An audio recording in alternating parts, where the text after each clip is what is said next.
Hi guys, welcome to Sundays Are for Reading. Today I'm doing a June wrap-up because I read 5 books, which is pretty decent for me.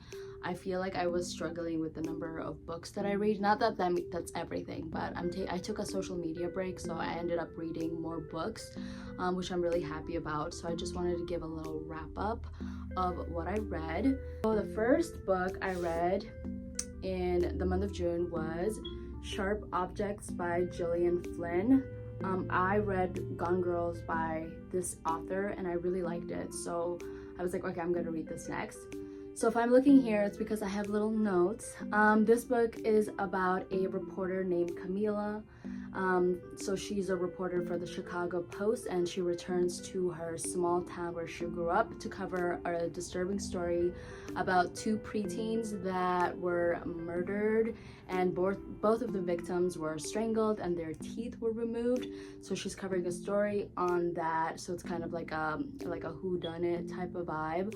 I was really looking to read like a mystery / thriller book after finishing the Poppy Ward trilogy, so I needed a palate cleanser. So I was like, let's try this author, and it's Slim, and I really enjoyed it. I rated it a 4 out of 5. It was super unsettling, eerie, strange. I had goosebumps the whole time while I was reading it, which is I think what you would want when you're reading a mystery or thriller or anything like that. The plot twist definitely got me. It was right in front of my face and I completely missed it. It went over my head. I was like, no, it's not this person that I'm thinking of. Girl, yeah, I was like, why did I not think it was this person? But yeah, very good plot twist. Super fast paced. Just a heads up, it has a very visceral, graphic self-harm scenes in this book that even I was like, ooh, that was a lot. I was like, kind of cringing. I was pretty happy about this. Like I said, I was reading the Poppy Ward trilogy, so I needed a palate cleanser. I feel like the next fantasy book I want to read, because the Poppy Ward didn't do it for me, okay? Because of ending, obviously. I want to read Mistborn by Brandon Sanderson, and I've heard really great things about him. So I think I'm gonna get into that in the winter because I live in a cold state, like I've mentioned before, and I really want to read stuff that's I don't know, it's just like a brick of a book that I can just hold on to and just read, and it will keep me warm, I feel like, or help me escape to a different world, whatever. But more about this book, some of the themes are toxic mothering, how trauma can show up later in life, mental illness, childhood emotional damage. I would give this a try. Very disturbing but super good. Okay, next up is a book that I've been talking a lot about. I feel like my last vlog was about this book.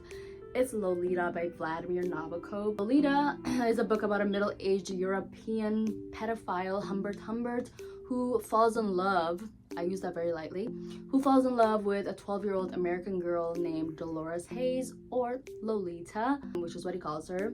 So he abducts her, rapes her, and manipulates her across the United States in the 1940s. And he's supposed to be like her caretaker. Did I like this book? I think I was very clear on my blog about how much I love this book. I feel like loved is a crazy word to use, but I honestly really enjoyed this book. Even though the subject matter was really fucked up, I really did like it. It was well written, the language was super flowery. I kept thinking about it for days after finishing it. The language is super seducing. I actually ended up watching, because somebody in my last vlog commented to go watch a Yale course about this book, and it was a discussion, and one of the girls said something that really stood out to me. One of the students, I should say, she said the power of words and how it can make us believe things that are repugnant and takes the mask off literature. And I thought that was really interesting, because I feel like writers have the ability to make you believe whatever they want. I feel like that's the power of literature and words, and I feel like that's what Amber Humbert's character was able to do. he was literally justifying what he was doing to this 12-year-old by the language he was using, because it was like very seducing, and you started to be like, well, could it be love? It's not love, but you know what I'm saying. So I really loved the way that student said, takes the mask off literature. I was like, very well.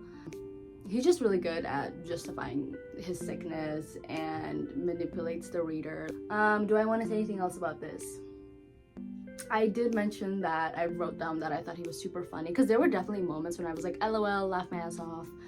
Because there were moments where he was funny, and his observations about the US were very unique, because he was traveling with Lolita throughout this book, so he was like making like observations about certain like states or like people, and I was like, this guy is actually so funny.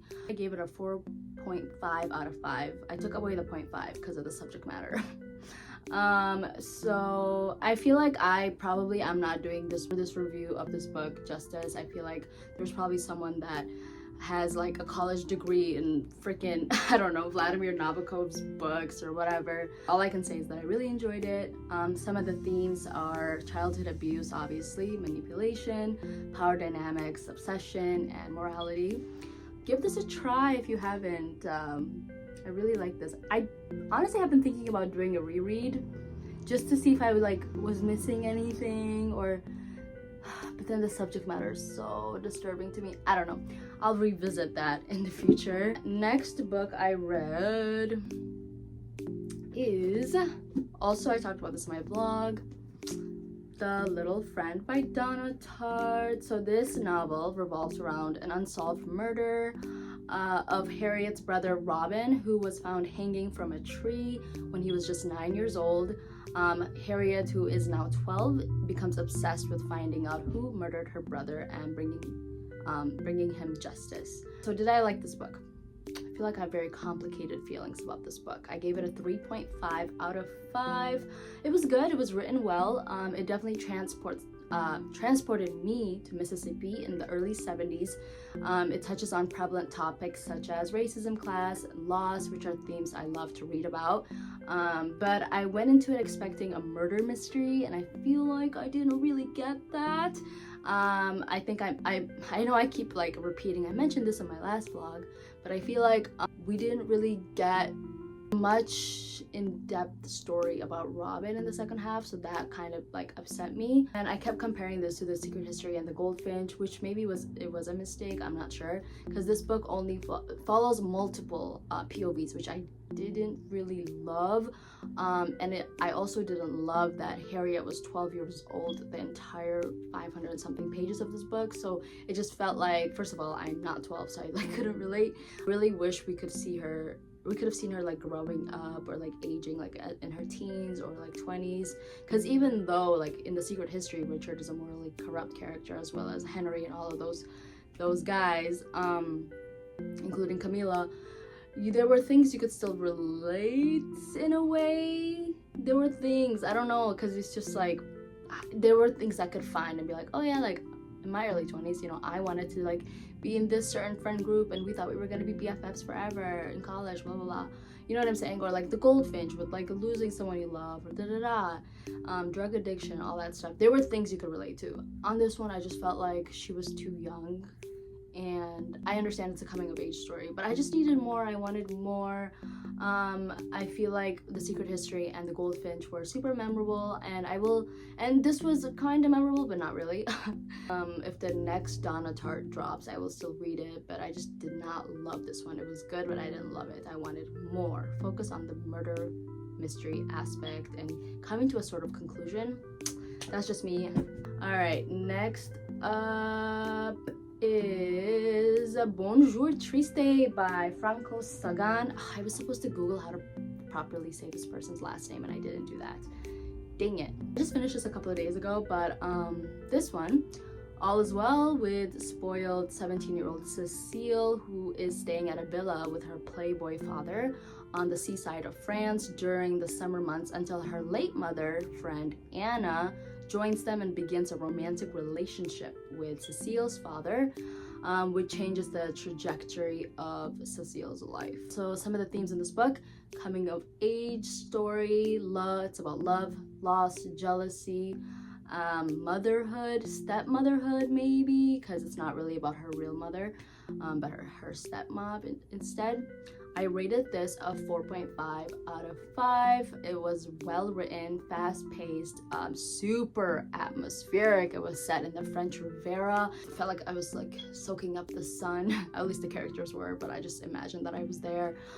They were going to the beach every day, going swimming and sailing, and there was like a romance as well in the book with the 17-year-old, and it was just immaculate summer vibes, and I was just there for it. I really liked it.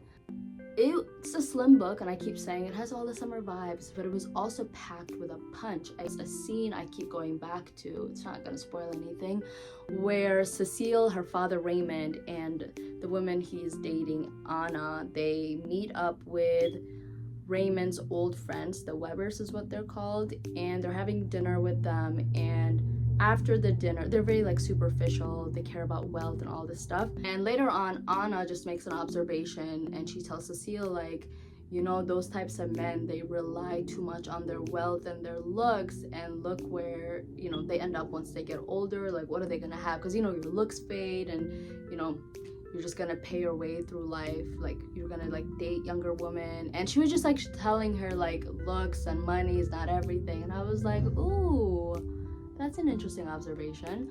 But I really like this. I know a lot of people don't like Cecile because she's like annoying and spoiled, and I honestly kind of liked her, because I'm like, she's 17, like of course she's gonna be like, she wants her life to be a certain way where she has a bunch of freedom and all this, and this woman comes in and tries to put structure in her life. She tries to parent her, like, yeah, she's gonna feel some type of way and try to sabotage it.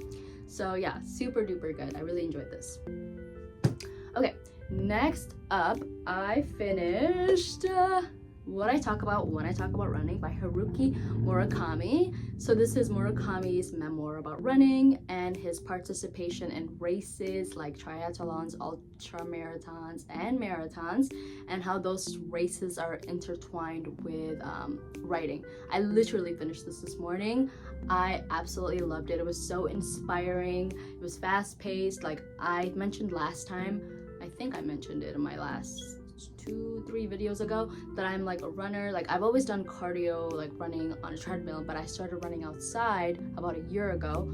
I do like races and stuff like that. I've only done 5Ks, but he does like I mentioned, like marathons, and like he's really intense about it, and triathlons, like swimming, biking, and then running. Like that's a lot. Anyway, so like I found this super inspiring, and a lot of what I think what I enjoyed the most about it is how honest Murakami is about his like imperfect races that he has. Like sometimes he'll get cramps in his leg and he can't continue running, or it slows him down. There was one race where he had to walk. Like even when he was doing sports that he wasn't really familiar with, for the triathlon he was biking, and he was like, I know how to bike, but I don't know like the specifics about like cycling. Like there's like little details, like you have to focus on the tools and upkeep your bike and pedals, and I don't know the details, but he was like, he like talks about his trial and error and learning something new, and like how he had to correct his form when he was doing his triathlon for swimming as well, and it took about 1.5 years, and it was just like a very like, you know how on Instagram you just like see someone and they just completed a marathon, but they're not telling you like how shit training was or how they had hard days and stuff like that. I feel like this had that, and I really liked it.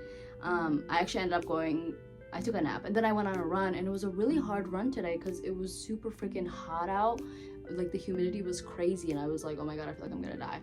But I was like thinking about how it doesn't mean that like I'm not like whatever a good runner means. It's just like sometimes you just have bad running days. Like, did I not stretch well enough and all that? If you're a runner, even if you're not, honestly, like it's just a really inspiring book, and I really liked it. It's also super funny. He's so funny. I'm not gonna spoil anything, but there is this scene about I feel like I'm just not gonna say anything. I'm just gonna say there's a Vaseline and goggles scene towards the end of this memoir, and it is so funny. I literally laughed out loud. I cackled. But yeah, that is my June wrap up. I feel like I did pretty good. I honestly completed 3 of my summer TBRs, my realistic summer TBRs. Like, yeah, I feel like I did a great job. I'm really proud. Currently I am reading, what am I reading? Oh, it's called, okay, I really need to learn the title of some of these books. It's I Want to Die, but I Also Want to Eat Toko something. Don't know how to pronounce it, but I'm really enjoying it. It's about a girl that's like super anxious, has really high anxiety and depression, set in Korea, and she is seeing a therapist, and it honestly just seems like a conversation between a therapist and patient. I'm only like 3 chapters in and I'm really enjoying it. It's super relatable. And then I really would love to read this book, The Picture of Dorian Gray. Yo, the amount of times I tried to read this book and failed. I was gonna save it for the fall, but I think I'm just gonna read it in the summer. Like, I literally even have tabs because I've tried so many times to read it. It's not because it's bad, it's just somehow I keep like abandoning it, and I feel like it's like haunting me. So I'm gonna read this. And then I would love to read Circe by Madeline Miller as well. So yeah, I'm gonna go through 3 books, hopefully in July. You know what? I want to read 3 books in July. I'm gonna set a low bar for myself and see if I can do it, if I can complete it. But yeah, this is about mythology. Don't know anything about mythology, but I read like 20% of this book 2 years ago and I really liked it. So hopefully I can complete it. Anyway, that was my wrap up. I hope you guys have a great day. Yeah, that's all I have to say. Bye.